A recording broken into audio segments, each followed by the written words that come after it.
are you ready? Hello, everyone, and welcome. I'd like to introduce Miss Janet Hulstrand, who is the author of A Long Way from Iowa, from the heartland to the heart of France. This is not her only book.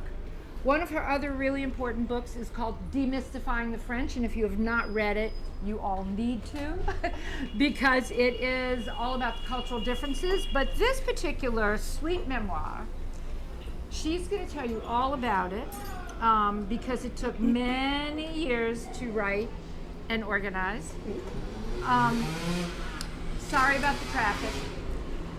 Janet and I have known each other for about 15 years, because we helped her and her husband buy her house in Champagne.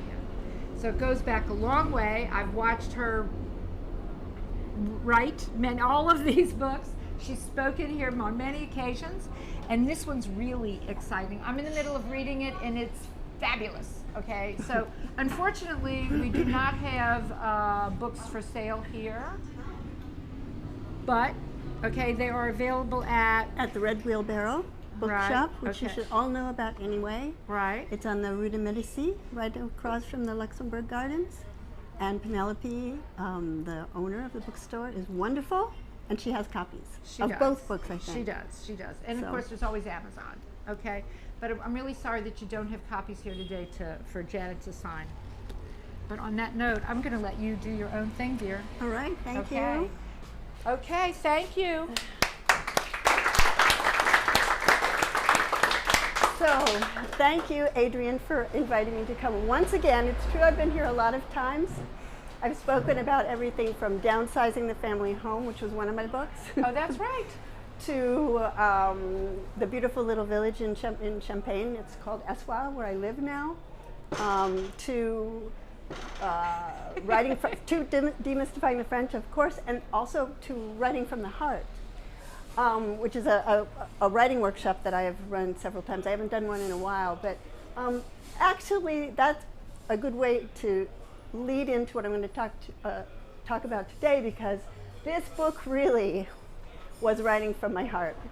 And it did take a long time. I first had the idea for the book more than 30 years ago. I first had the idea for the book when my son, who is right there, thankfully taking some photographs, thanks Phineas, about a year before he was born is when I had the idea for this book, and I had the title. And now look at it. And now look at him. Now he lives here in Paris. It's wonderful. Anyway, I had the idea for the book that long ago. I had the title, and I did some writing. I started writing a little bit, but then he was born.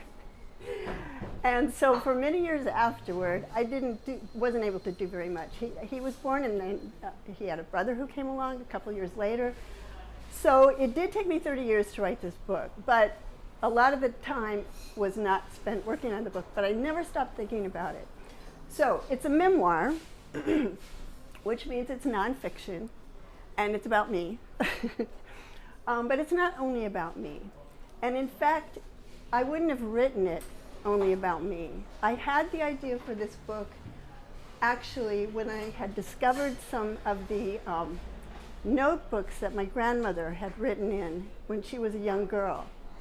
And then later, when she was a young mother, I found a little scrap of her journal writings that made me realize that she was really a very good writer, though she hadn't ever done much with her talent for writing. And so that was what inspired me to write the book. So a memoir is autobiographical, but it's not a person's whole life. It's focused on some aspect of a person's life or some period of a person's life. And in this case, this book is really kind of the story of how I became a writer. And it's also how I became a writer because of the influence of my grandmother and my mother. So you can change the slide. Sure. So it's called A Long Way from Iowa, so you might very well think that I'm from Iowa, but I'm not. It was my grandmother who was from Iowa. And she was born in this little town called Bonaire, and that's how it's pronounced, not Bonaire or something like that. In this little town, very little town in northeastern Iowa in 1892. So in a way, that's where the story starts. And in another way, it starts 100 years later when I found these notebooks and was reading them in an unfinished attic in Brooklyn, New York, and realizing that my grandmother had been this kind of unfulfilled writer and wanting to tell her story as much as I could. So that's the next slide. Bonaire had like a population of like 20 or something stupid, right? Well, I think at its, I don't remember, it's in the book. I know, that's what I'm saying. I remember a tiny little population. Well, I know it went to around 100, maybe even a little bit more. It was a thriving little town for a while, and it's still a town, but it's really small now. I visited there. Anyway, so you could switch to the next slide. So this is my grandmother with her sister, about 1918 probably. And so my grandmother's on the right, and her sister was a milliner in one of the little towns around there. And so one of the jobs that my grandmother had, and I should probably say that I actually didn't like this grandmother very much when I was growing up. So that's part of the story too, is how I rearranged my thoughts about her long after she was gone and after my mother was gone. It was in going through my mother's papers that I found these sort of pieces of paper that gave me insight into who my grandmother had been. My mother I knew really well, and I think that both of them really would have liked to be able to live the life I've lived, where I've been able to spend a lot of my time reading, writing, and traveling. And they didn't really get to do that, but I think that that desire was there, that passion, especially for reading and writing, was there in both of them. And that was what made me want to tell their stories and also give them credit sort of for what that love of reading and writing that they instilled in me. So my grandmother. What's with the Jets? They're practicing for Bastille Day. Yeah. So I'm sorry, you have competition. As long as it's not World War III. So my grandmother, she didn't get married until she was 27. And so she had various jobs. She worked as a clerk in a jewelry store in this the next bigger town that they moved to when she was about 20. She worked in she worked with her sister. She would go on shopping trips to Milwaukee by train, to Milwaukee, Minneapolis, Chicago, these big cities. They would buy decorations for these fancy hats that my great aunt made. So, but she spent most of her life as a farmer's wife, which I think was not really a natural role for her. She grew up in town, and then she ended up marrying my grandfather, who was a farmer. And he was a farmer during the Depression, which was very, very hard to be, well, anybody, I guess, but lots of people lost their farms during that period. He managed to find a way to not do that. Anyway, so she, that's what I mean. I think that if she had been able to spend her life the way I've been able to, she would have liked that, but it wasn't a path that was open for her. So the next slide is my mom. You resemble her, you know that, right? Yeah. It's the family. And you really look like your mother. Yeah. Well, my mom, when I was little and I would visit my mom's hometown, people would see me and they'd say, "Oh, she looks so much like you." And my mom would always say, "Well, you haven't seen her father." So I never think of myself as looking like her, but I've been hearing a lot that I do. So anyway, this is my mom. And again, with my mother, in my mother's case, I'm certain, well, she became a nurse. This is her graduation picture from nursing school in 1943. I don't think this was the best fit for her either. She never complained about it, ever. She worked a lot. She worked in various kinds of nursing jobs until shortly before she died in her 60s. She never complained about it, but I think that she would have been happier, for example, teaching English or something like that. But for her, coming from a excuse me, from a poor family, she wanted definitely to have a profession, and she wanted to be an independent woman. That was important to her. And for women in her class, in that place, in that time, the two natural avenues were either teaching or nursing. So I think it would have been better for her, probably. I think she would have been happier as an English teacher. She loved books, and she really instilled that love in me and in my brother and sister. She loved reading. It was really such a big part of her. And I'm not so sure that she, you know, like I said, she never complained about it, but I think also, and I know also, one of the things I found in her papers as I was going through them after she died is many, many, many rejections from newspapers, magazines. She tried to get things published, and she did once. She had one essay published in the Minneapolis paper, which would have been a really big deal for her. And, but that's all, you know, that's all she was able to do. And so, anyway, so that's my mom, and we can do the next slide. So this is a quote I came across well, actually it was one of my former students. I teach classes at Politics and Prose Bookstore. I taught in the store when I was living in Washington, and now I still do that actually.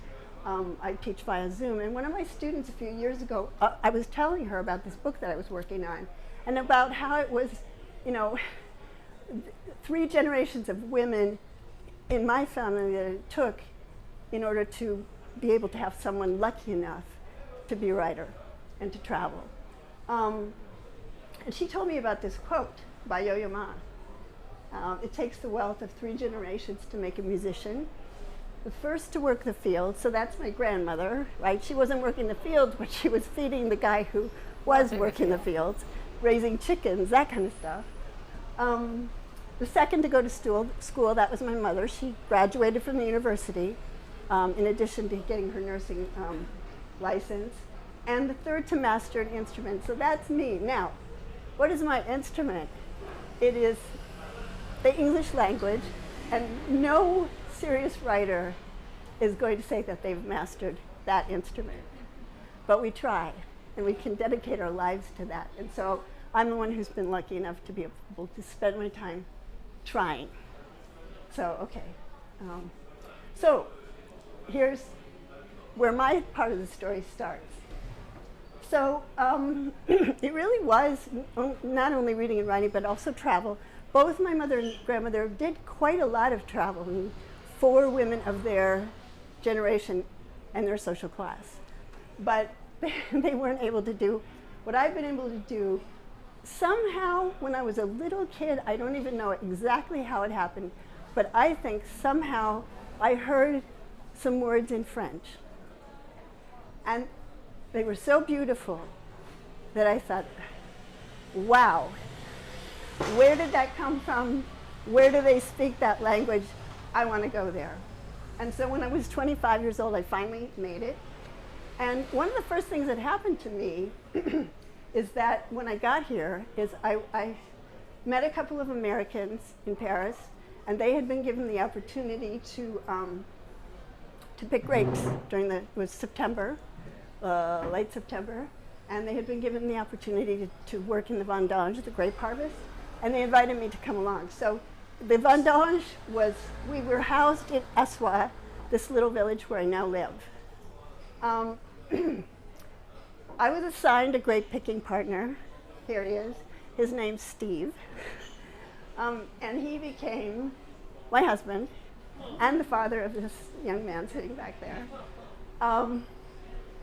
So we met, actually I'm going to read you a little bit of the book that talks about how that happened, sort of. So anyway, we ended up falling in love with Essois, with France, with each other. And at the time, he's an artist. He was studying in Paris at the Beaux-Arts. And he was living outside of Paris along the Marne River in this ancient gypsy caravan that he had bought from someone. And so it was an extraordinarily romantic beginning. And so he was living there. I was traveling around Europe. I had my Euro pass. I would go to Amsterdam, and then but Paris is conveniently centrally located. So I kept coming back. I went to Amsterdam, then I came back to Paris, then I went to Spain, traveled around Spain, came back to Paris. And then after that, I started I would stay as long as I could, and then I would run out of money, and so I would have to go back to the States and type some more. I was typing. And this kind of went on for a couple of years. And then at the end, in the summer of this started in 1978. In the summer of 1980, I was, a friend of Steve's had visited, he was visiting us. He was living in Germany, but visiting us. And we were all sort of feeling like it was time to go back to the States. Steve and I also worked some selling pots and pans in the marketplace. And every time the gendarmes would come around, our person that was having to work with her would say, "Go get some coffee," and give us. So we didn't have papers, you know, and it was, and also it was sort of novel at first, but really it's not that much fun selling pots and pans. And so we were feeling like it was time to go back to the States and do whatever was next. And so during this conversation we were having, I told the two of them that if you were going to live in the United States, the only place worth even thinking about living was New York City. And they looked at me. And in a chapter of the book called A Cheap Loft in the West Village, they have accused me in all the years since that I told them we could probably find a huge loft in the West Village for about $50 a month. Well, Not anymore. Well, we didn't find it then either. I did not say that, but I did say that I thought it was the kind of thing where if you really wanted to do it, you could find a way. And so we went up to New York, that's the next. And we did not find a cheap loft in the West Village, but we found a free loft for a while in Fort Greene, Brooklyn. And so here I am sort of looking like, I told you so. So Steve and I stayed together. We got married. This is a picture from our wedding in Brooklyn. And then we started a family. And so this one is sitting back there. This other one is holding down the fort at our place in Champaign right now. And so I think you could go to the next slide. Okay. Now. So after we'd been in New York for about 17 years, I was offered this extraordinary opportunity. I knew somebody, it was a kind of a co-worker who was, we were both working at Hunter College, and he was working on developing study abroad programs at Hunter. And he said, think of a place you'd like to go, think of a subject you'd like to teach, write a proposal, and I'll, see if we can get it to happen. And so I did. And the place I thought of coming to wasn't the first place I thought of coming to. Actually, I thought it would be so cool to have a course where you go around the hill towns in Italy and read American and English literature about these, that took place in Italy. Because we were living in New York, I sort of felt like getting out of the city. But then I thought about traveling from place to place in a country I didn't know and bringing a 4-year-old and a 2-year-old along with. And I thought it might make more sense to go to one place and stay there. And I knew that Paris was the sort of place that has a wealth of wonderful literature written about it. And so I created this class called Paris, A Literary Adventure. And every year, almost every year, from 1997 to 2017, I had a group of students here from, first it was Hunter College, then later Queens, but it's all part of the City University of New York. And so we would come for the whole month of July every year. It was wonderful. And so this is one of my groups of students. And there are, of course, my boys getting, that was the first year on the top. And then they're getting a little bit older. And so, anyway, you can go to the next slide. So, in 2001, we moved from Brooklyn to Washington, D.C. My husband got a job at a fancy private school for boys. That was convenient because we had 2 boys, and they were able to go to school there. And so then we were in Washington. I was in Washington from 2001 to 2015. By now I was doing the work that was best fit for me. I was writing and reading and teaching about writing and reading. It was great. Washington was not the best fit though for us, for a sculptor and a freelance writer, editor. It just wasn't really kind of the best fit for us. It wasn't also not, but it was good for our kids, I think. And that's the main reason why we moved there. And they did get a great education at the school. Where did you live? Well, in D.C. or in the suburbs? Several places. Oh. Yeah, we were given school housing by the school the first 5 years. Then we moved, and that was right near the cathedral. Oh wow! And then we moved. After that, we moved to Bethesda and then to Silver Spring. Yeah. All So, I'm saying is, it can make a big difference in your life there. yeah. Well, there's probably another book in that in that whole topic, but I don't know that I'll write that one. Anyway, so what was wonderful for me, what was really, really wonderful for me is that while we were there, I started teaching classes at this bookstore that I mentioned before, that Politics and Prose. And I proposed to them that I would teach a class that was sort of a version of the class I'd been teaching in Paris every summer for CUNY. And so I started teaching there, and that was great. I mean, that was a good fit for me. This bookstore with wonderful people, and many people, the classes that I offered always had something to do with France. So, so that was great. However, by the time 2015 rolled around, and both boys had graduated from high school, and my younger son had been gone for a year.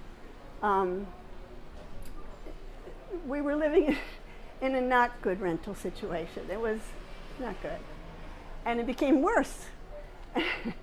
And so I decided at that point, and during the years we were in Washington, our marriage had fallen apart. We weren't together anymore. So it was really becoming for me to something that I write about this in the book that clarified everything for me. It said, yes, it's time to get out of here. So, but where was I going to go? I didn't know. So I decided to go. Well, I haven't even told you about how we bought a house, but you did.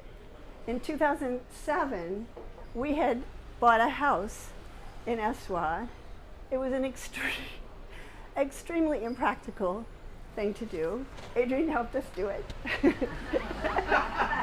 So good at doing impractical things.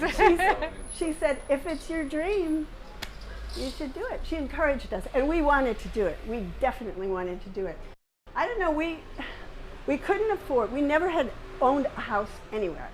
We had been renting in New York all those years. We had been renting after we didn't have school housing anymore. We were renting in the DC area. Both of those areas are extremely expensive. We couldn't afford to buy anything there. We couldn't even really afford to rent there very well. And so we decided, oh, well, then we'll just buy a house in France. We like France. We go there every summer. And so anyway, so we bought this beautiful house in France. And so when I was packing up all these boxes and getting rid of things and throwing a lot of it into a storage locker, and thinking, where am I going? Where do I go next? And I thought, of course, well, I would have loved to go back to Brooklyn. I left a big piece of my heart in Brooklyn. I did. But Brooklyn's really expensive now. I knew I couldn't really afford to live there. I thought about going back to Minnesota because that's where I'm from, and it really is always home in an important sense. And then I thought, oh, we have this house we bought in France, and nobody's living there. And Steve had a sabbatical a couple of years earlier that he was able to go spend like 6 months in the place or something. And I thought, well, I'm an adjunct lecturer and a freelancer. I don't have to be given a sabbatical. I can just give myself one.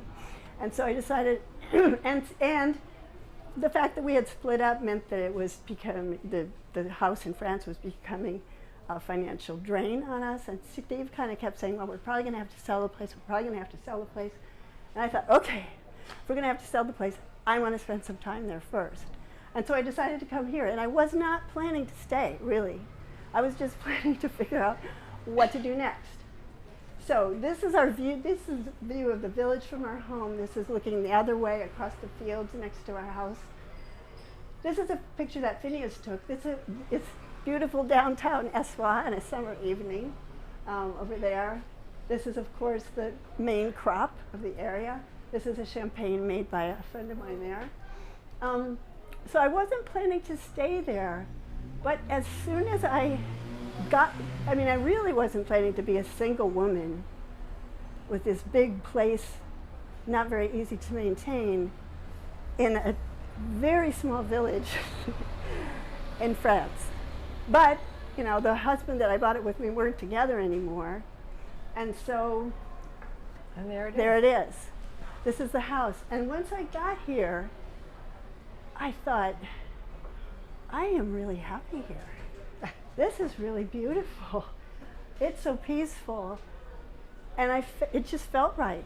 And so I thought, well, I think I'm going to stay if I can. So I had to, of course, go back to the States to get a visa and all that. And this is about 8 years ago, and I'm still here. So what happened to me, I mean, one thing that's great about a sort of solitary life in a little isolated rural village in France is, for a writer, there is lots of time to write, lots of peace and quiet to think, a lot of distraction.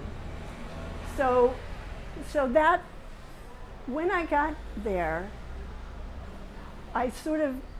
one of the things I had grabbed out of the storage locker when I left DC to come over here was like a pile of my grandmother's letters between her and my mom, and some of her journals, like 5 years worth of her journals. And I had sort of thrown them into my bags and thought, well, maybe I could do something with this now, again. And so I came back, and it really gave me the opportunity to sort of spread. I had been writing through the years. I've been writing magazine articles, and most of my living was made by editing for clients of various kinds. But I had also been writing some essays, not newspaper, but magazine articles, things like that. But now I really had the opportunity to sort of spread my wings as a writer and really write from the heart. This project I had started 30 years ago. But the first thing I did, actually, you can go to the next slide, is the book Demystifying the French, which was, I realized in retrospect, was a sort of warm-up. I'm going to write my own book. What should it be? And I realized that there's a million books about how to get along in France, right? But I thought there was room for one more that was just kind of really sort of cut to the chase, the main things you need to know to get along well in France. And then the second half of the book is more how to appreciate really the French and why they are the way they are, right? So I published that a few years ago, and then finally, by the time I was staying here, I was able to really devote a lot of time to this book, and so I just finally published it. in March, and now here we all are. And do you want me to read a little excerpt? Sure, you want to read it? Yeah. Okay. Read an excerpt. So I thought for this group, and for the people watching out in YouTube land who have come to some of the previous. Look what we have, Janet. Sorry, they're a bit late. Thank you. Oh, The boats. oh, you're William. Yes. Thank you so much. Are you going to just leave them here and we'll take it from there? All right. Yes, yes. Great. We have 5 books, I think. Yes. Thank you so much. Thank you. There's a tote bag as well. I'm just going to leave it here for you. Okay, okay. Okay. Well, we'll Okay. sell them How much are they? all. $20 each. And now, Euros, you mean? I mean 20 euros, yeah. Yeah. Okay. Do not leave without a copy. So, Great. oh, perfect timing. Thank you so much. And tell Penelope thank you also. Yeah. Okay? All right, bye-bye. Okay, well, that's perfect timing. So, I thought that for this group, it made sense to read, this is the chapter in which I talk about my first arrival in Essoir, this village in Champagne where I live now. And it starts out referring to Steve, who you've already met through the slideshow. He was hard to see, though, in that photo. Yes, yes. You, you could see a little skin, and that was about it. Yeah, well, it was, but he was intriguing, wasn't he? Yes. Okay, so it's called Essoir in Champagne. Ours was not a case of love at first sight. It took 3 rather gross and unsubtle shoves of fate before Steve and I submitted to what began to seem our inevitable joint destiny, went ahead, and fell in love.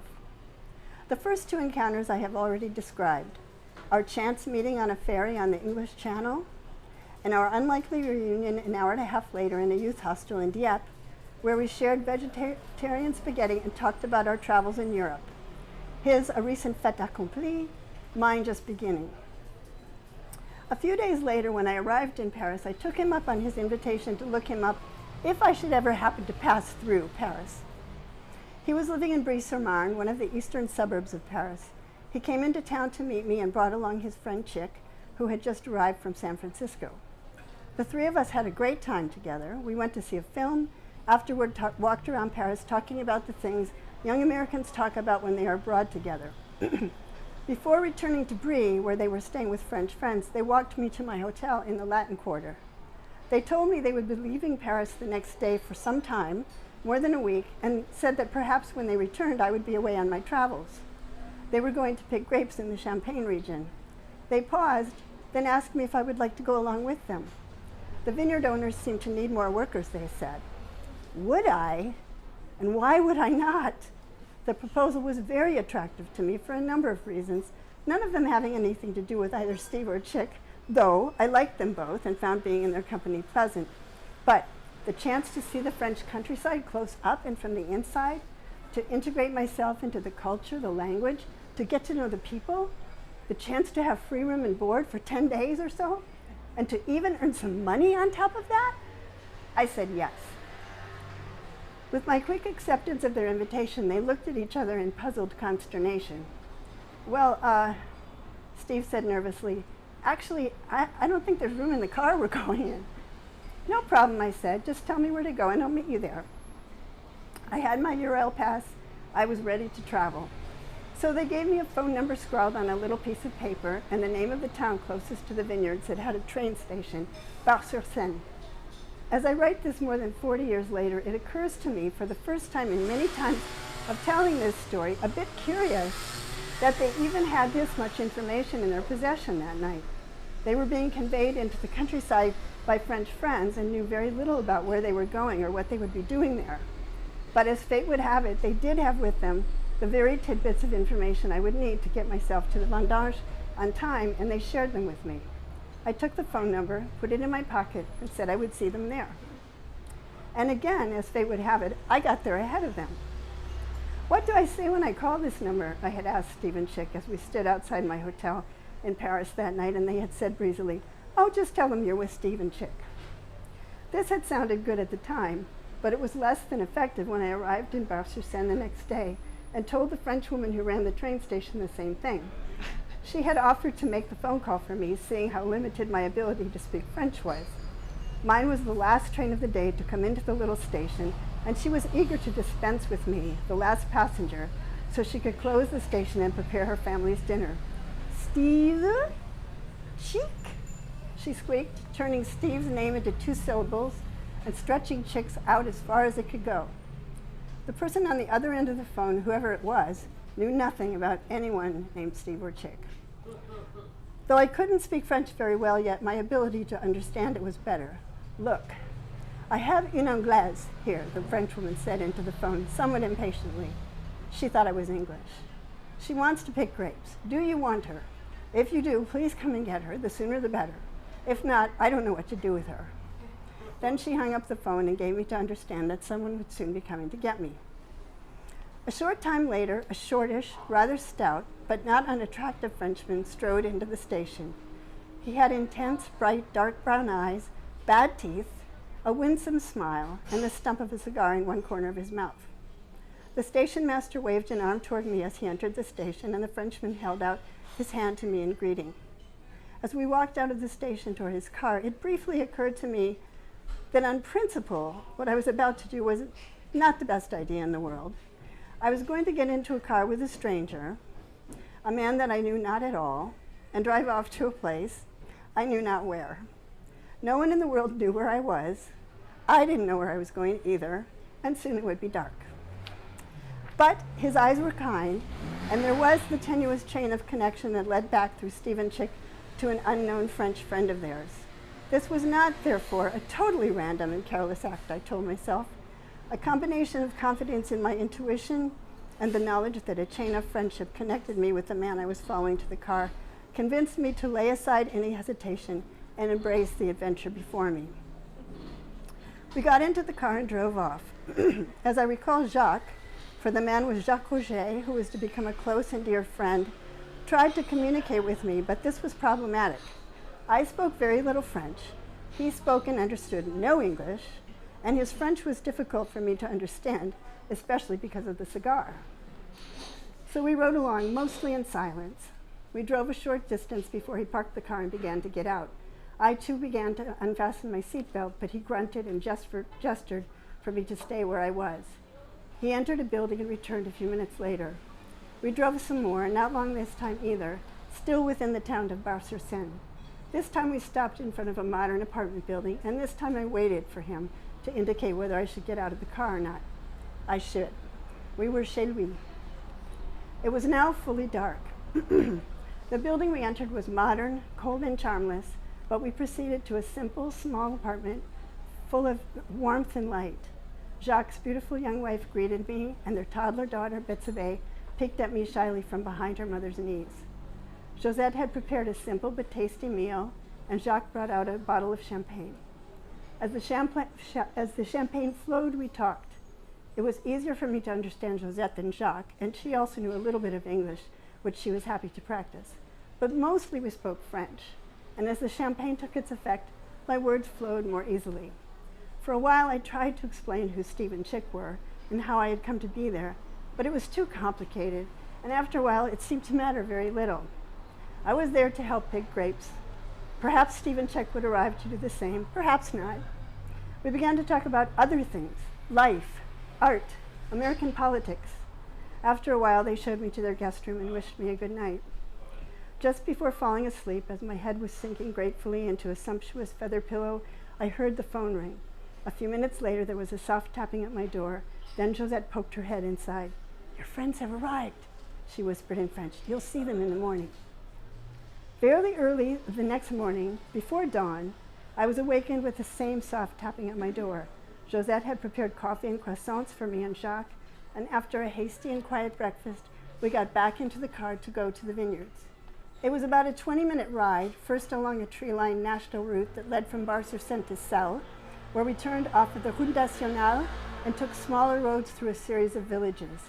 Celles, the first village we passed through, had a huge champagne bottle sculpture made of champagne bottles at the entrance to the town. and the names of calves and vintners.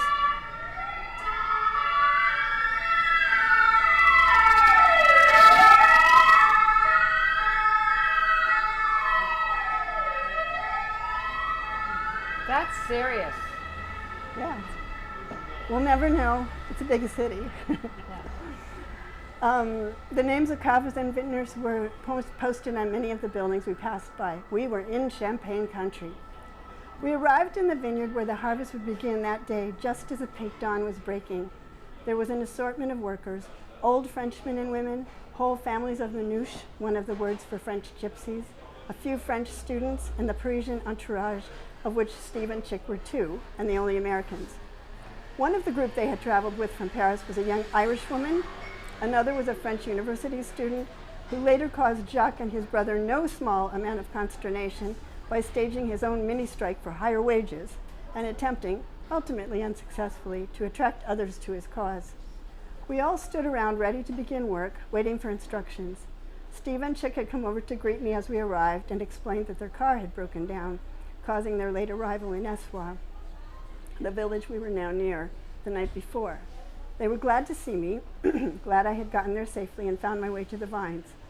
Shortly afterward, Françoise Roger, a no-nonsense Frenchwoman who we later learned was Jacques' excuse me, sister-in-law,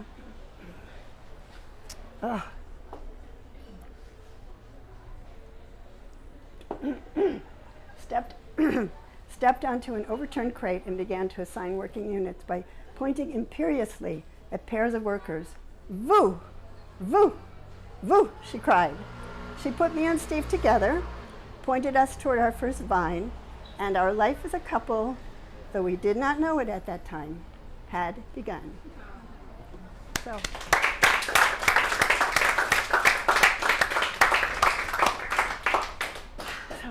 You'll take questions? I'll be happy to take questions, and then later I will be happy to sign books. I hope some of you will pick up a copy of the book. Anyway, any questions? You did a good job. Thank you. So Janet, was this a cathartic experience To have written this book after 30 years? Yeah. Well, I don't know. Catharsis, see, I'm a writer. What does catharsis exactly mean? Catharsis is usually something, it's a feeling of relief after you get over something negative, right? Right. So there was nothing negative. Except for how you felt about your grandmother. Yeah. Yeah.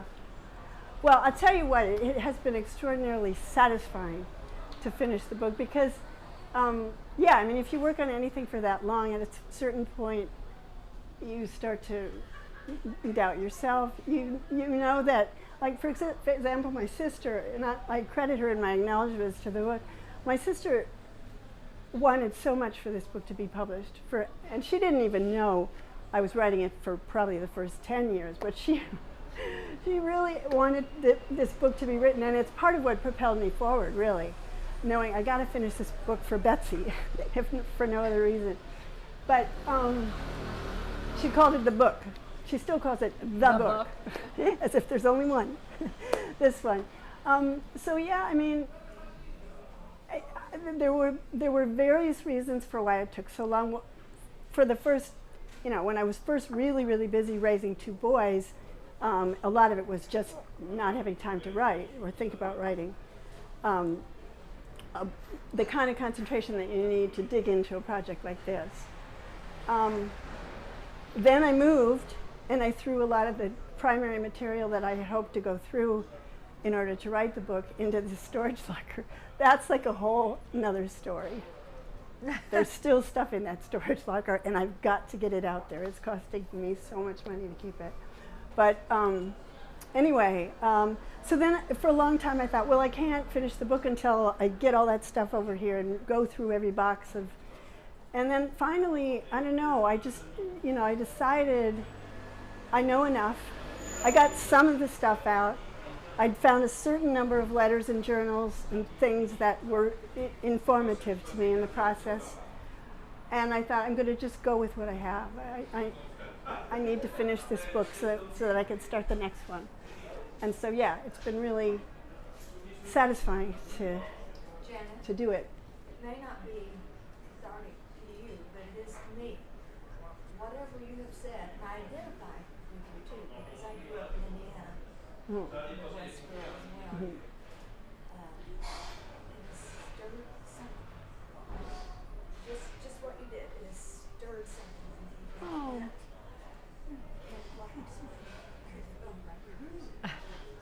I also have a story. Of course you do. Yeah. I work a lot. I work a lot as an editor, and I work also as a writing coach. And I believe very strongly that everybody has a story to tell, and anybody who has that story and who wants to tell it should do it. Absolutely. I think every human being has a story worth telling. Not everybody wants to write a book, but if you have the desire to do it, you should do it. I have all the stuff, I have all the material just through journal. Yeah. I write every day of my life, every Yeah. morning. I have so many notebooks that I can no longer move them around because they're too heavy. I don't know, maybe they'll just be thrown away, maybe my daughter will. But just what you've said, I saw the title and I thought, Sharon, listen to her. And I have talked to you before. You may not recognize me, but Yeah. Well, thank you. I've been around, haven't I? Well, but now you know who you can hire to help you get your memoir off the ground. Yeah. Because Janet's the perfect person. I worked with Adrian on She did. her memoir, which Which is is- also stalled for It's different sitting reasons. in the drawer. Yeah. Right. So just like you said, reading the journals of your grandmother helped you see her in a new light. So my question is for your son. So what did you learn about mom? Or what? What? I mean, I learned a lot about her. I learned a lot about what I call like the lost New York years before I existed. I don't know what they did. They lived there for like 12 years, and we just like they had their whole existence in their late 20s, early 30s, and learned a lot about their funny things that they did with their friends and the adventures they went on, and the people they knew were really incredible people. Anything about a perspective, like what your mom is like, has been like to you, and then reading. Well, I think the biggest takeaway for me was just how determined she was. Like, it's not easy to go off on your own when no one else in your family has really done it, go abroad. And there's a picture of you on a boat where you're looking very sort of determined. Yeah. And I think That that's one. a good sort of illustration of Yeah. her at that time, but also now. Yeah. Phineas is a journalist, by the way. Yeah, he's a very good writer. Yes. And he read my manuscript a couple of times actually, and was extraordinarily helpful to me. He was a good reader, a good editor, and it meant a lot to me that he really liked the book. So. Yeah.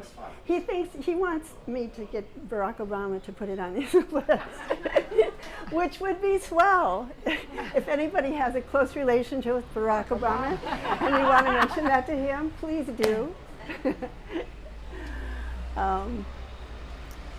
Anything else? I was going to ask at the beginning and then I didn't. How many Midwesterners do we have here? I know. So, Midwesterners. okay, so you're in Portland now, but you grew up in the Midwest? And North Dakota here? And how about you? Oh, that's Diane Johnson's hometown. Diane Johnson, the novelist who wrote The Divorce?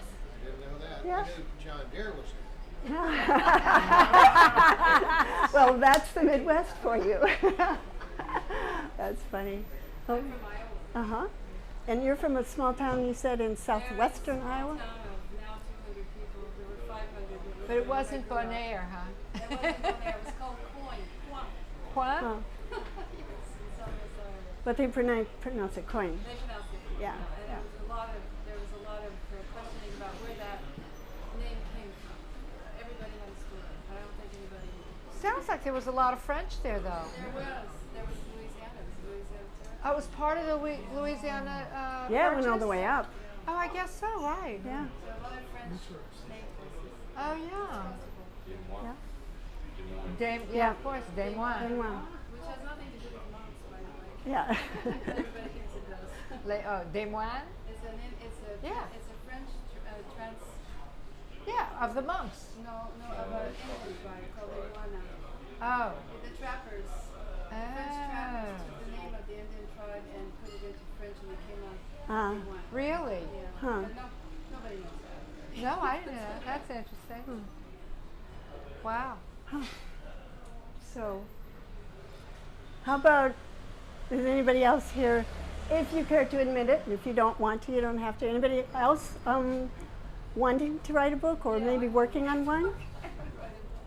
I want to write something. I don't know if it's just would be for my family. Like for your son, there are a lot of things I'd like them to see from my point of view that they probably have only lived from theirs, finding themselves here, my children. But just to leave my story. Yeah. And publish or not, I don't know if I'm a good enough writer. I taught English for many years, but that doesn't mean I'm a good writer. But there's a kind of a feeling of a need to write that down. Yeah, well, you should. You definitely should. And one thing I often say is that there are many things that keep people from writing. They think it's not going to be good enough, whatever. It's never good enough when you start. That's the really good book written about writing is Bird by Bird by Anne Lamott. She's got a chapter called Shitty First Drafts. So really, Who does? Anne Lamott. Oh yeah.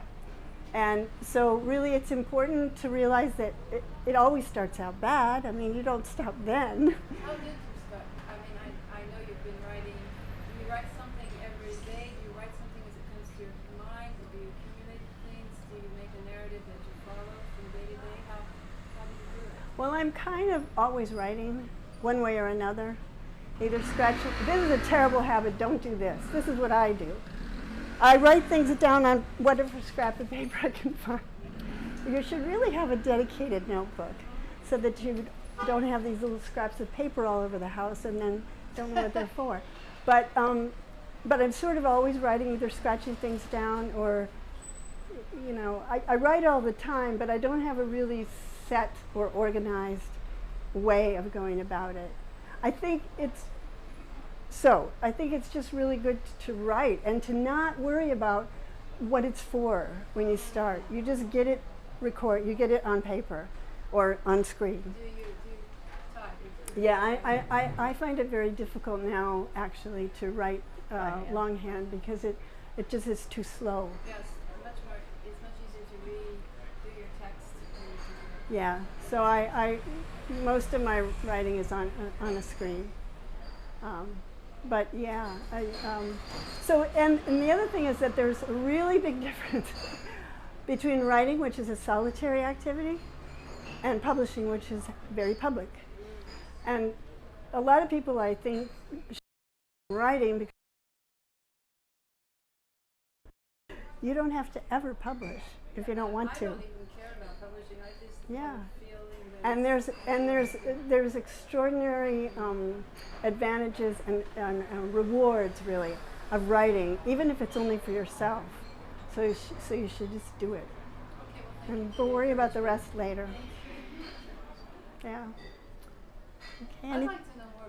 Sorry, I don't want to dominate you, but more about you because I have a house in Burgundy in a tiny little place, not in the Champagne area or not even in the wine area, but in the Morvan, which is a very poor area.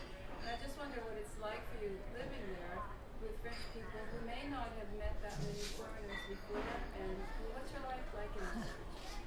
Well, that's probably there's probably going to. That's the next book. Well, no, that's in the next book. There's not a whole lot about that. Well, I mean, I talk about getting there, really. And it kind of ends there, I think. But I should know where it that ends. does lead to another nice, good story. I would Yes, I think there's at least one or two more memoirs I want to do after that because, as I said in the video, this one really is focused on. It's really focused on my story of how I became a writer, And that started in my childhood because I always knew I was a writer.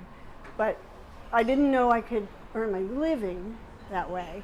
I didn't think I could. I tried all kinds of other things because I didn't think it was going to be possible.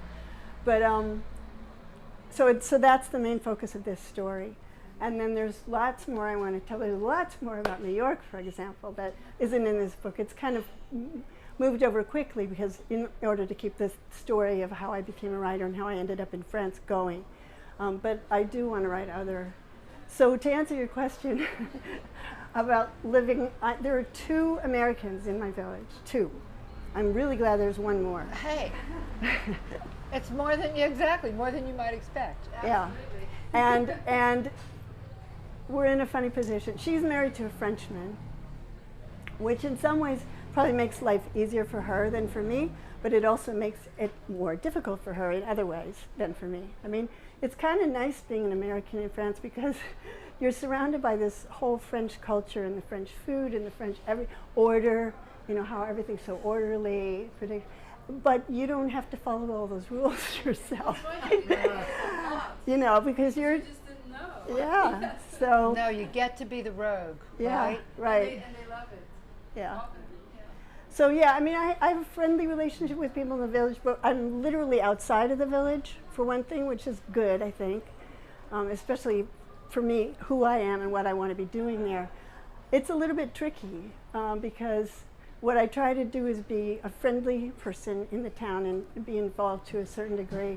But I'm aware that, I mean, any small town anywhere, there's this whole kind of social world, right, that I don't really want to be part of.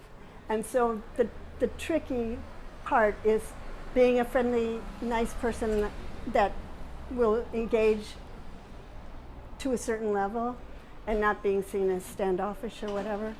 And I think I'm walking the line pretty well. Who knows what they think?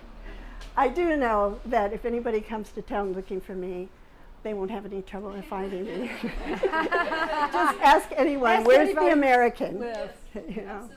Yeah, Or where's the chalet? yeah, yeah. Yeah. Because it's an unusual house. Mm-hmm. Yeah. Well, I mean, it's- how many chalets are in Champagne? I don't know, but there's getting to be more. This is so funny.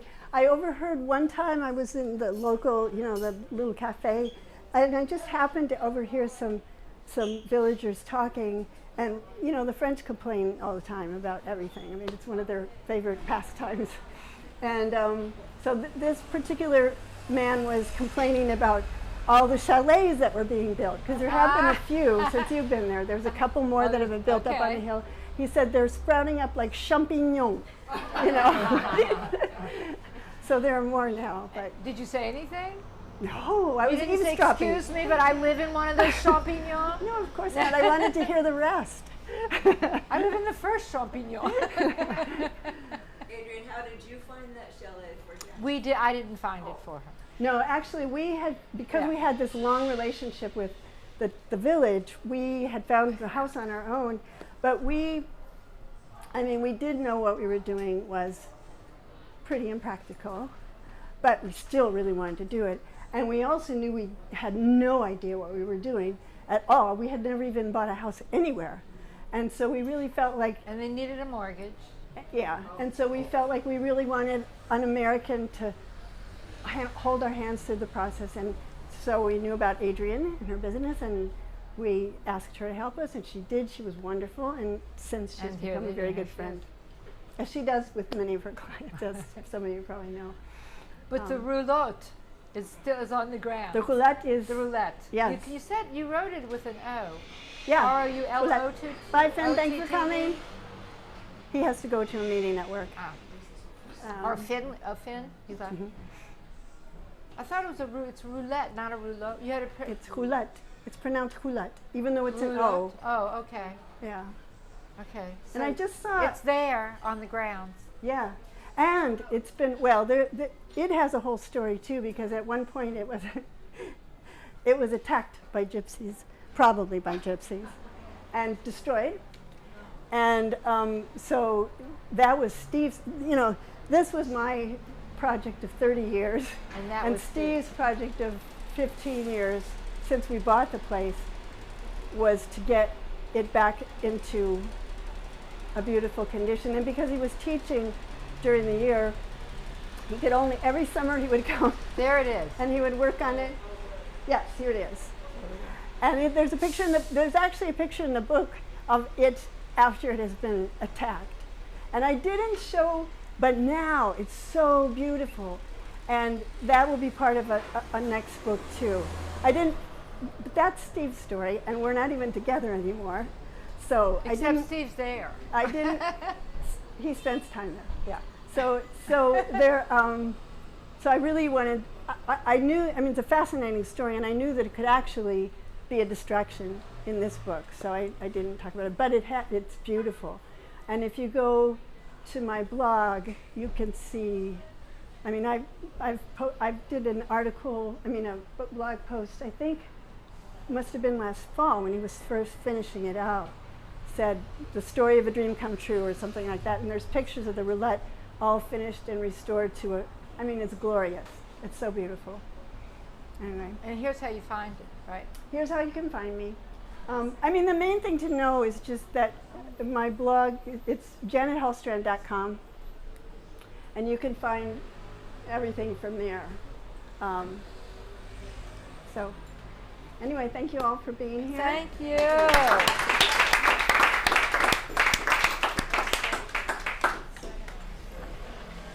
So you guys can hang out as long as you like. Okay.